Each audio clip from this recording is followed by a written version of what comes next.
Now we are going to discuss about how to create a thread by extending the thread class. See the first point. The second way to create a thread is to create a new class that extends the thread class. That means you have to use the concept of inheritance. So write a class first of all and make that class to extend the thread class, and then then create an instance of that class. So you just create an object for this that will become a thread, right? If you try to understand it, if you see it more deeply, first of all you have to write one class, right? So this is your new class. For example, if it is a class new thread, right, it has to extend the thread class, extend thread class. Okay, extend the thread class. So what is this thread class? Thread class is a predefined class. So this thread class is a predefined class which is already written by Java people, and it is going to have one important method called run method. Public void run method. So because of inheritance, what happens? This method also will come to our subclass, is it not?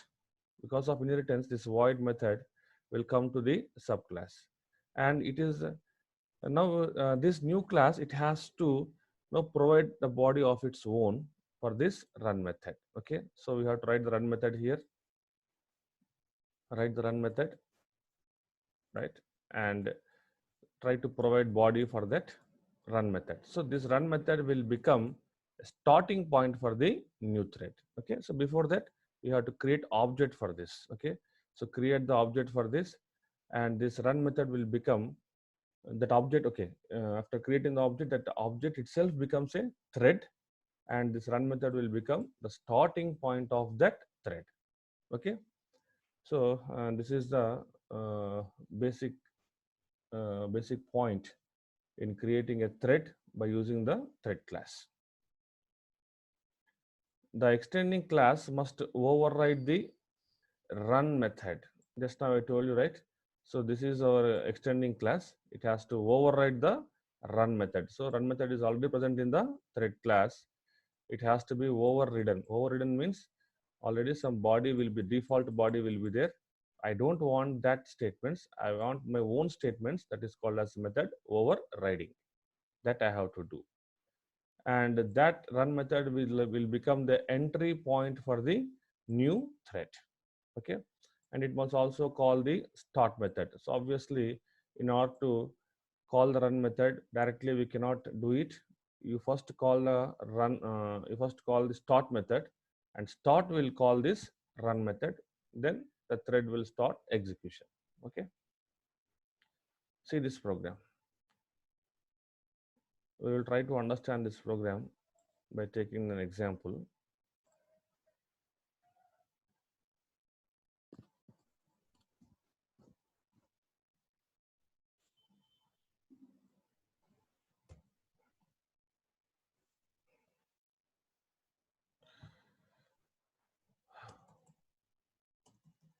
Okay, so first of all, write our main class.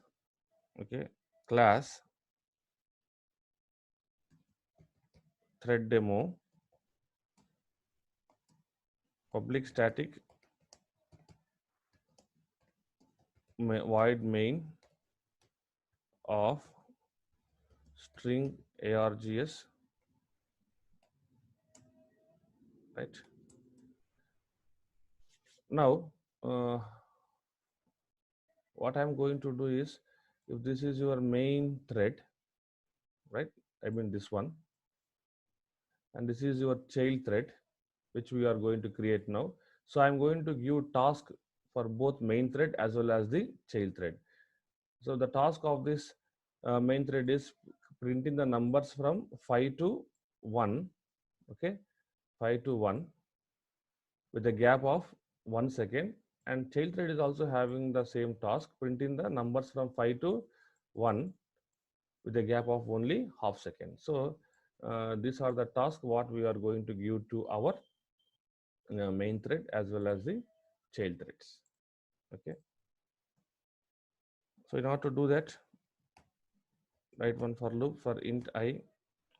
So I is equal to 5, I greater than 0, I minus minus.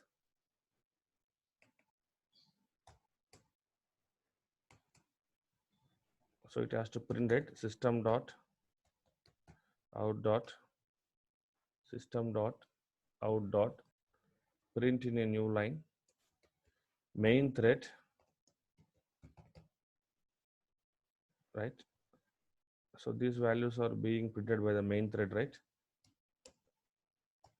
So I'm trying to specify that. Okay, so whenever 5 is printed, before 5 main thread also will be printed, indicating that this value was printed by the main thread.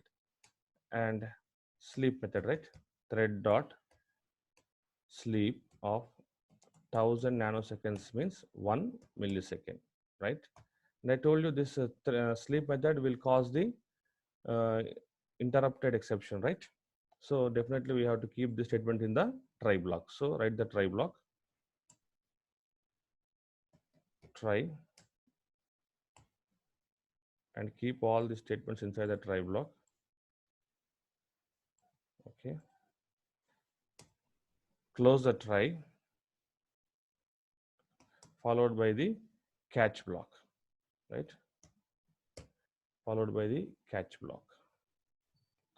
Interrupted exception of E, right? So in case if your main thread is interrupted, you have to print one statement, system dot out dot print in a new line main thread interrupted.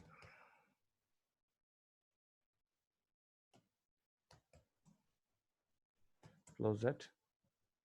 And finally, after completion of all the tasks, it has to end, right? It has to exit system dot out dot print in a new line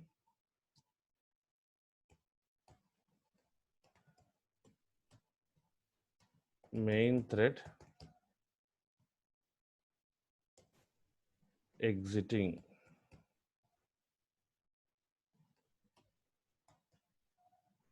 right? Close the main method and close your class. So this is the main thread, right? That will be automatically created in the background. Now we have to create our own thread, right? So for that, you have to write a class, give some name to that, new thread. I told you we have to extend the thread class, right? So class new thread extends thread.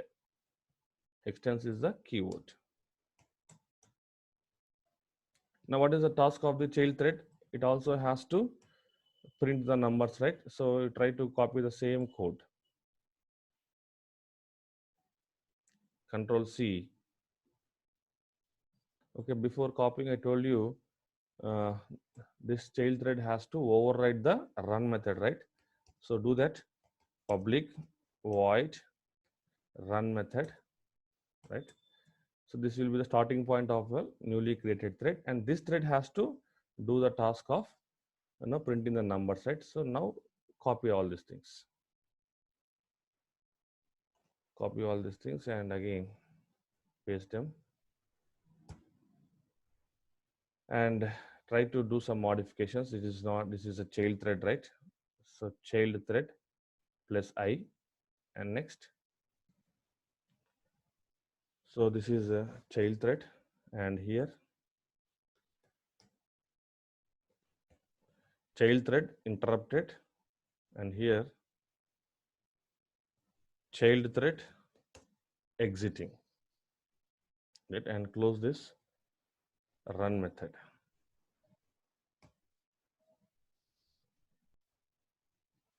And close this.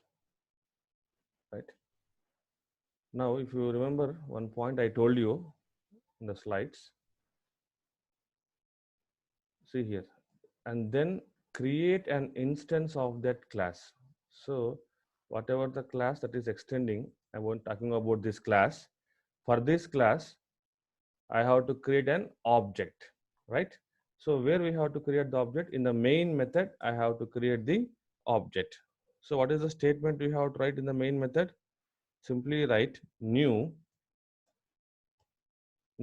thread, new thread. So this is a call to a constructor, and you have to write one constructor here. Okay, so write one constructor, so it will be the same name as the class name. So new thread of. So what are the statements we are going to inside this? First statement is super of demo thread. I tell you what is the meaning of this.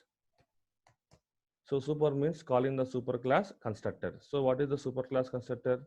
First of all, what is the super class? Thread is the super class. So it is having few constructors. So one of them is thread of some string it is going to take. So whatever the string you give here, that will become the name of the thread. Remember, whatever the name you write here, or whatever the string you write there, that will become the name of your thread. Okay. And next, so if you want to check that, just print it system dot out dot print in a new line child thread child thread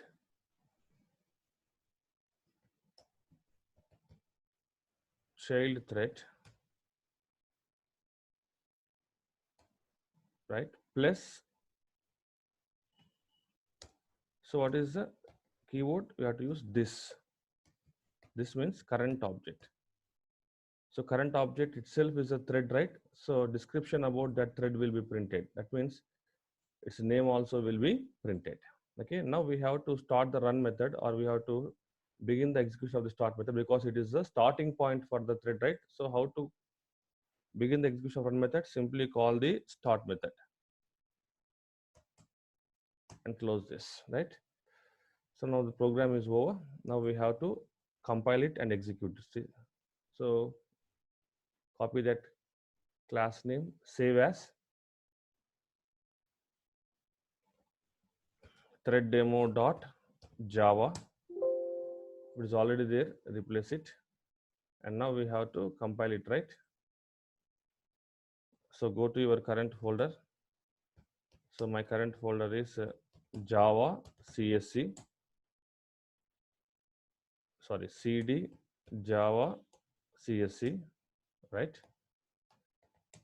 Next, compilation command is Java C thread demo dot Java. If we have written any errors, we have to correct them.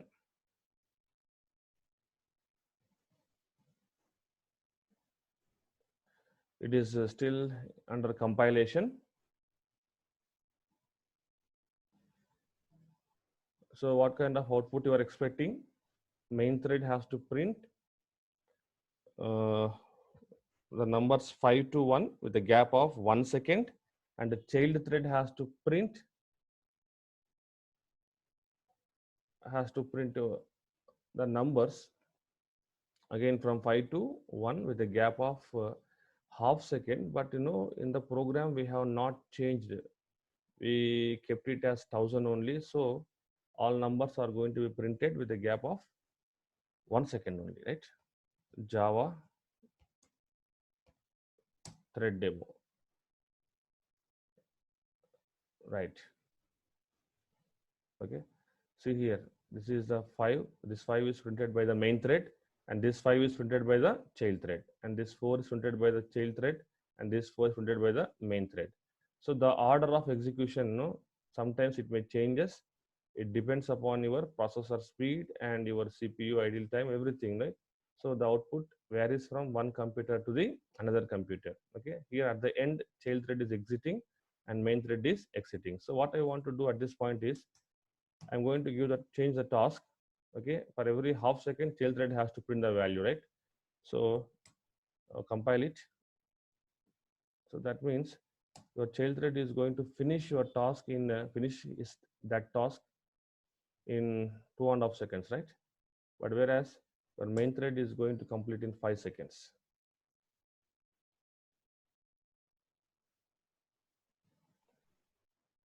What happened? Okay. Oh, I have changed it in the main thread, right? Okay, so I have to change in the child thread. Sorry. Save it. After saving, compile it once again.